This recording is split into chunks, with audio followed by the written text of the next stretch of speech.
Hello, I'm Brigantia Blackbird of Blackbird's Brew. Happy Wednesday and welcome back to our series on the Havamal. This week we're looking at verse 42 and we begin by examining three different translations. The first translation reads, "To his friend a man should bear him as friend, and gift for gift bestow. Laughter for laughter let him exchange, but leasings pay for a lie." That's by Olive Bray. Second translation, "A man should be loyal through life to friends, and return gift for gift. Laugh when they laugh, but with lies repay a false foe who lies." That's Auden and Taylor. And our last translation, which comes from my personal favorite, Cowboy Havamal, "Be friendly to anybody friendly to you, and repay their gifts. Repay good with good and bad with bad." And of course, that's from Dr. Jackson Crawford. So we should be building a good rapport with those people who are inclined to do the same. General courtesy and acts of goodwill lays the groundwork for neighborliness, friendship, and even family bonds. When we encounter people who share that desire to build an honorable community and who reciprocate gestures of goodwill, then it's worth our time rather to invest in those relationships. And this, of course, creates a positive feedback loop. Everyone is benefiting from the association. That creates a sense of belonging and is maintained by people performing mutual good deeds and having a care for one another. And of course, this includes the exchange of literal gifts from time to time. Relationships of any kind have to be a two-way street in order for the dynamic to work. Without that, the dynamic not only does not work, it does not exist. So we have to learn to distinguish between people who seem friendly and those who put that friendliness into action. One is just a veneer, and one has actual substance.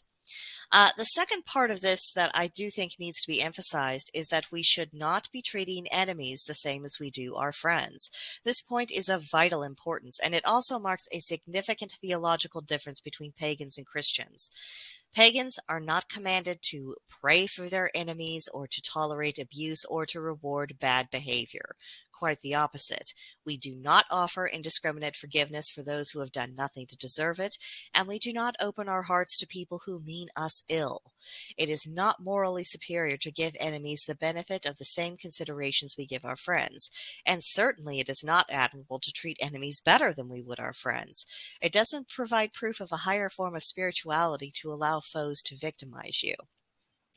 And repaying bad for bad. This isn't about, senseless calls for revenge, but it's about a principle of justice, and part of justice is the retributive function of it. It's the acknowledgement of the reality that if someone is not willing to coexist peacefully with you, and so you grant them that choice, you maintain a boundary, and if they encroach upon that boundary, then you repay them according to their deeds.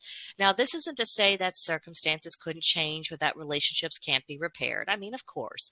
But as long as someone is determined to be at odds with you and determined to be your enemy and determined to work towards your ill, then you have no duty to pretend that they are owed kind treatment. In fact, it is vital to your own survival and the well-being of your family, your friends, your community to acknowledge the reality that exists. This is a harsh truth that plenty of modern-day ideologies, not just Christianity, want to reject, want to say, oh, no, we don't want to be at odds with people. We want to remove hostility. We want to remove the appearance of hostility. Obviously not. I will take the wisdom of the Havamal over, the psychobabble speak and the self-serving political ideologies that all they do is erodes people's ability to maintain boundaries and to acknowledge when someone is harmful to them. We have to keep in mind that when people are trained not to recognize what's harmful, that allows someone who is probably going to be harmful to them to have authority over them, to rule over them. So this is a very important thing, especially if we have any pretensions of continuing to be a free person. And as pagans, that's one of our principles. No matter what kind of social or governmental system we happen to be under, we should still be a free people. To be otherwise is to be at odds with the values that our own gods are teaching us. So Lots to unpack there, but as you can tell, probably with my voice and how I sound, I'm still a little bit under the weather, so I'm sorry I'm not able to give this verse even more justice because I think we could have a much longer discussion with it. But let me know what you think and what you take up by it, and hopefully by the time we catch up and have a conversation, either in the comments or hopefully on Gilded if you decide to join us there, I'll be feeling a little bit more fit and we can have a little bit more of an exchange. So, um, I'm going to go make myself a cup of tea. You let me know what you think in the comments below, and I will see you in the next video. Bye.